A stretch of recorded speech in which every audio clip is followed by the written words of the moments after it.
Hey everybody, Cinema Sickness here again to talk to you about what I bought and what I watched today. And today, head out to my local Goodwill where I got myself a nice stack of DVDs, so let's take a look at everything I got.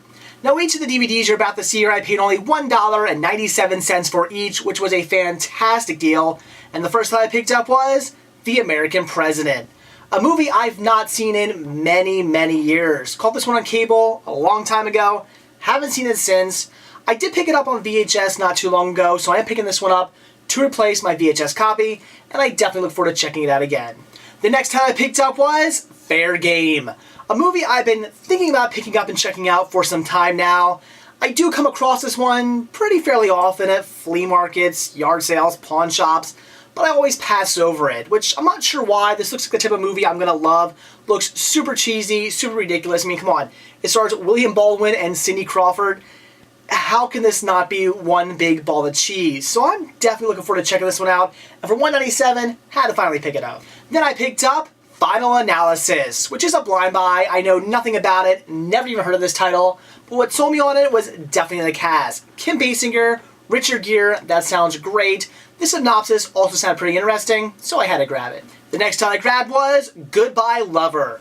Another movie that I do come across fairly often at, again, pawn shops, flea markets, thrift stores, but a title that I usually pass up as well. This is a blind buy, but again, what sold me on it was the lineup, especially Patricia Arquette. Love her, so I definitely had to grab it, and I can't wait to check it out. Then I picked up Nighthawks. Sylvester Stallone, Billy D. Williams, need I say more? Those names alone meant I had to pick this one up, and I cannot wait to check this one out.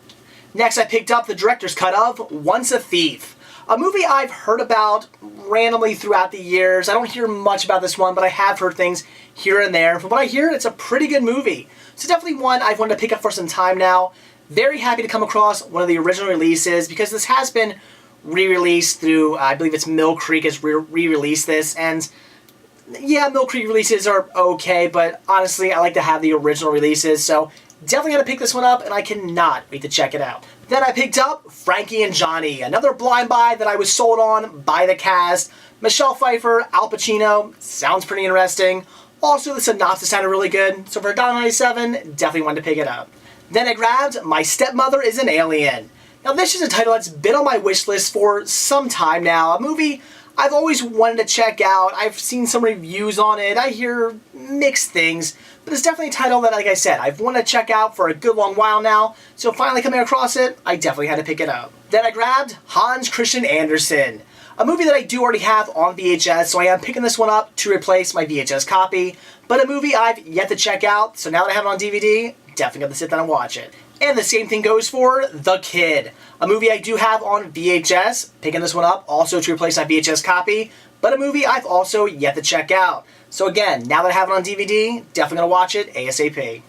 Then I saved the best for last. This title I was extremely excited when I came across it, especially for only $1.97 and especially in this condition, and that was Camp Cucamonga. I love this film.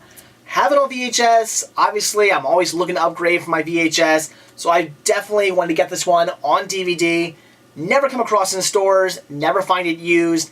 I do see it online, but it's always way too much. So again, for $1.97, this was an amazing find and still brand new, factory sealed. I could not believe it. When I saw this one on the shelf, I immediately grabbed it and just thought to myself, this is going to be completely scratched.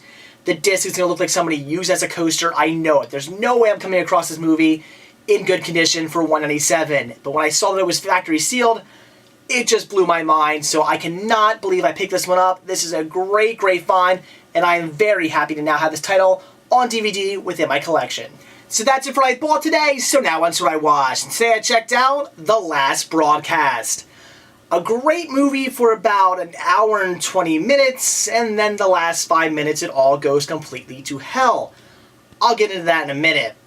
This movie I've wanted to see for some time now, because this is always compared to Blair Witch. It's always been said that this is the original Blair Witch movie, the movie that more or less probably inspired Blair Witch, and that Blair Witch was just a complete ripoff of this film. And I was a huge fan of Blair Witch when it first came out. When that movie first appeared, me and my friends absolutely loved the hell out of it, and then over time we started to hear about this movie. I had never got around to seeing it. I've heard things over the years about this film, so it's been one I've definitely wanted to check out, especially since, again, I was a huge fan of Blair Witch and really still am a big fan of that movie. I do really enjoy it, so certainly a movie I've been meaning to check out for the longest time now. So when I came across it the other day, I knew I'd be watching it real soon, so tonight, definitely had to check it out.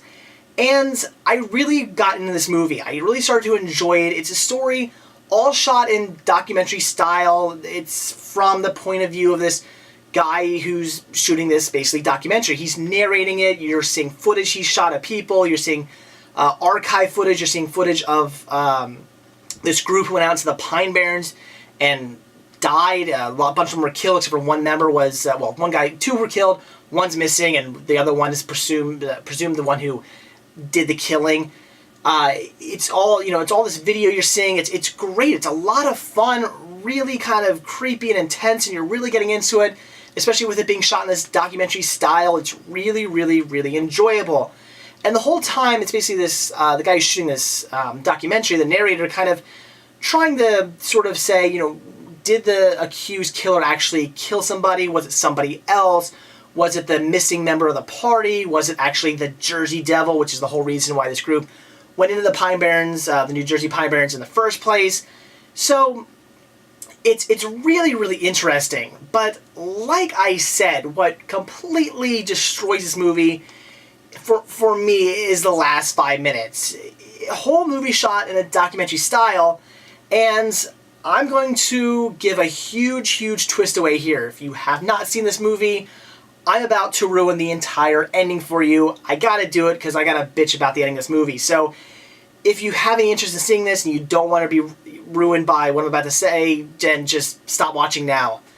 The twist of the movie is the narrator is the killer. Yeah, I honestly, I didn't really see it coming. I was kind of expecting them to basically say, ooh, the Jersey Devil is real. That's what I was expecting, but no, we find out the person doing this documentary, the narrator, he's the one who actually killed these people. And the last 5 minutes of the movie, he ends up killing this girl who is fixing up this bit of tape that was found. They didn't know where this tape came from. It's pretty much assumed at the end of the movie that the narrator sent it to this girl. So she's trying to fix it up, see if she can find out who the real killer is, and she gets this image on the tape. It's somebody's face. She's trying to fix it up, and she ends up fixing it up, and you find out, oh, again, it's the narrator. So, okay, that's interesting, but the last 5 minutes of the movie is shot like a normal movie. It's shot from, the sky, and as he's killing this girl because he kills the girl who found out that he's the killer, he's killing her. It's shot from, above and up close and stuff of him killing. So it goes from being shot all documentary style to being shot kind of normal movie style, which just destroyed the whole film. It just really bugged the hell out of me. Had they gone with this twist, but shot it maybe from, his camera falling to the ground and you see him killing, them struggling, him killing her, that would have worked. Even if you would have been thinking to yourself, well, okay, who found this footage? Where does this come from? Did somebody find all this footage and put it together to be a documentary? Okay, fine, maybe it would have been a little weird. It wouldn't have made much sense, but then again, most found footage movies don't make a lot of sense. So had they done that, it would have worked better. Would have made, even though it kind of wouldn't have made sense, it still would have worked and made at least somewhat sense. But to completely change the shooting style of the film just for the last 5 minutes really took me away from the film. I was getting wrapped up in it. I was enjoying it. I was getting in this kind of documentary style shot film, and then just destroyed right out the window. The whole documentary style of shooting just thrown out the window, and we get into a regular movie within the last 5 minutes, and I just hated that. I could not believe what I was seeing. So, an enjoyable movie. Would I recommend it? Not to everybody. I guess if you're a diehard horror fan, sure, check it out. It's not necessarily a creepy film. A lot of people say they like this film better than The Blair Witch. I disagree. I love The Blair Witch Project. I think that's a great movie, and I thought it was a hell of a lot better than this. Whether that movie rips this movie off or not, judge for yourself, but I think The Blair Witch Project is a hell of a lot better. I also see the similarities between the two. I see how people say, oh, there's definitely similarities. Blair Witch probably maybe ripped this one off. I can see how they would say that, but I think there are enough differences between the two that maybe the Blair Witch was inspired by this movie, but I wouldn't say it completely ripped it off. I would have to say probably not.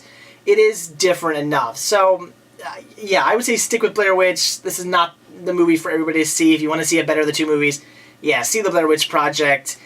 But if you're a diehard horror fan, it is worth checking out. It is an interesting film, especially for the time. It's one of the first sort of found footage movies, in a time period when found footage movies became really popular.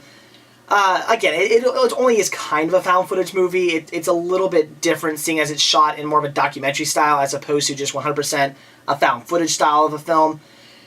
But like I said, it's the last 5 minutes of the movie that just completely destroy it for me. I can't comprehend why they would do that. I can't comprehend why you would shoot a whole movie documentary style and then the last 5 minutes just throw it out the window.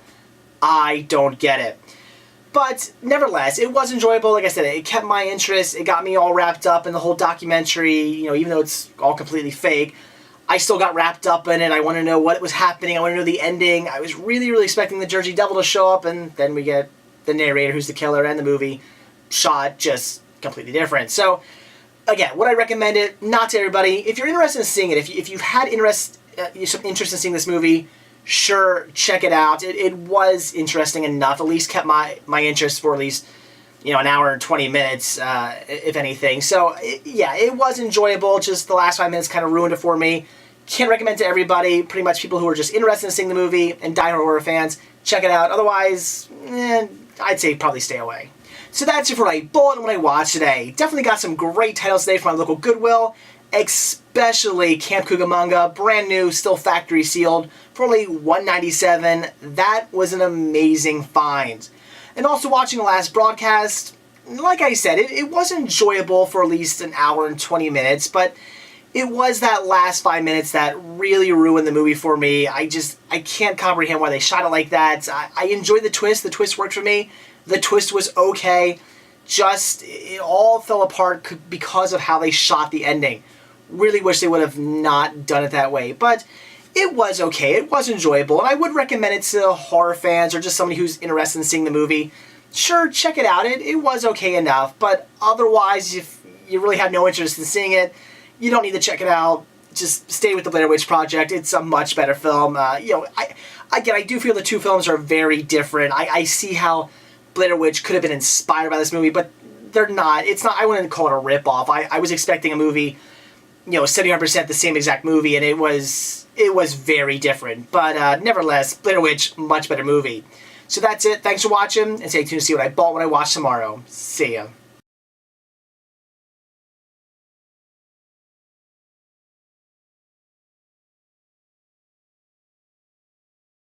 Then I grabbed My Stepmother is an Alien. This is the title...